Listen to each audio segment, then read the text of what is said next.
సేంద్రియ వ్యవసాయాన్ని పెద్ద ఎత్తున ప్రోత్సహించాలని రాష్ట్ర ప్రభుత్వం డిసైడ్ అయింది. అనేక రాష్ట్రాల్లో సేంద్రియ సాగు ఒక ఉద్యమంలాగా సాగుతూ ఉంది.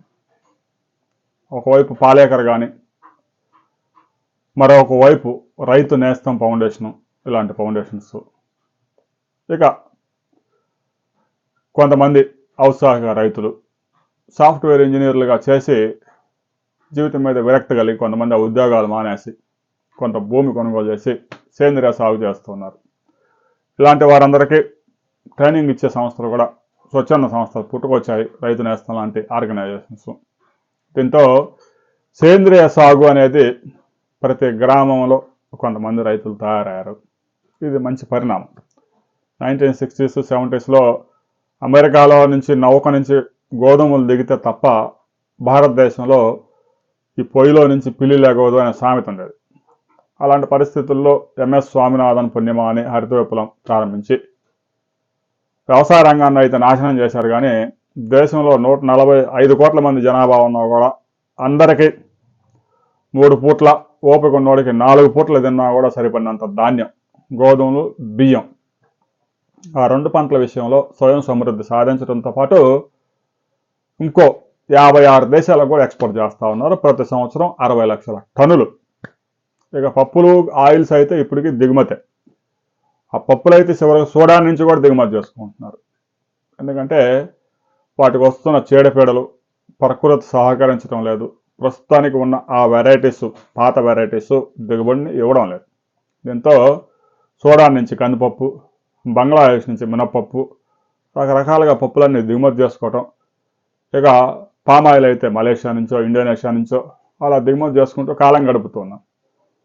ఇక దేశంలో ఎవడైనా ఆయిల్ పామ్ సాగు చేస్తే కరెక్ట్గా ఆ పంట కోసే సమయానికి టన్ను 20,000 ఉంటే దిగుమతుల మీద సుంకాలన్నీ ఎత్తేస్తారు. టన్ను 9,000 పడిపోయింది. ఇక రైతులకైతే గిట్టుబాటు అయ్యే పరిస్థితి ఏం కేంద్ర ప్రభుత్వం నిర్ణయాలు తీసుకోదు. ఎలక్షన్ వస్తే ఎలక్షన్లో గెలవడం ఎలాగూ అనేది వాళ్ళ ఇంపార్టెంట్.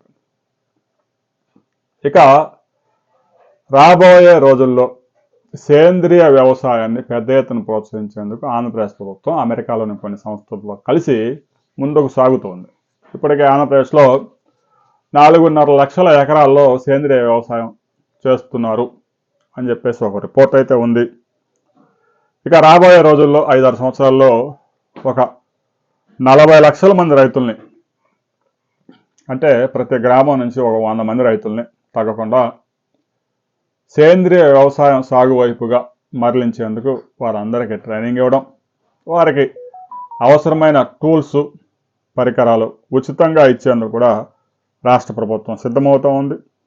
దీనికి సహకరించేందుకు అమెరికాకు చెందిన Pegasus Capital Advisors Producers Trust, ఈ ట్రస్ట్ ముందుకొచ్చింది. 100 కోట్లు ఖర్చు చేసేందుకు వారు సిద్ధమవుతూ ఉన్నారు. ప్రపంచవ్యాప్తంగా వీరు సేంద్రియ వ్యవసాయాన్ని ప్రోత్సహిస్తూ ఉన్నారు. ఆ సంస్థకు చెందిన CEO కీత్ అగోడా ముఖ్యమంత్రితో సమావేశమయ్యారు. దావోస్ వెళ్ళినప్పుడు వారిని కలవడంతో ఈ ముందడుగు పడింది. ఎండ్ టు ఎండ్ అంటే సేంద్రియ సాగు ప్రారంభం, దుక్కి దున్నే దగ్గర నుంచి మొదలుపెట్టి ఆ పంటను పండించడం, ప్రాసెస్ చేయడం, వినియోగదారుడికి చేరే వరకు ఎండ్ టు ఎండ్, ఇట్లా స్టార్టింగ్ నుంచి చివరి దాకా రైతులు ఏం చేయాలి, వారు పండించిన పంటకి మంచి ధర దక్కాలంటే ప్రాసెసింగ్ యూనిట్స్ అవన్నీ ఏర్పాటు చేయడానికి కూడా ఈ సంస్థ సహకారం అందించబోతా ఉంది. రాబోయే రోజుల్లో సేంద్రియ సాగు పెద్ద ఎత్తున చేయాల్సిన అవసరం ఉంది. ఇప్పటికే భూములన్నీ రసాయన ఎరువులు వాడి వాడి వాడి నిస్సారం అయిపోయాయి.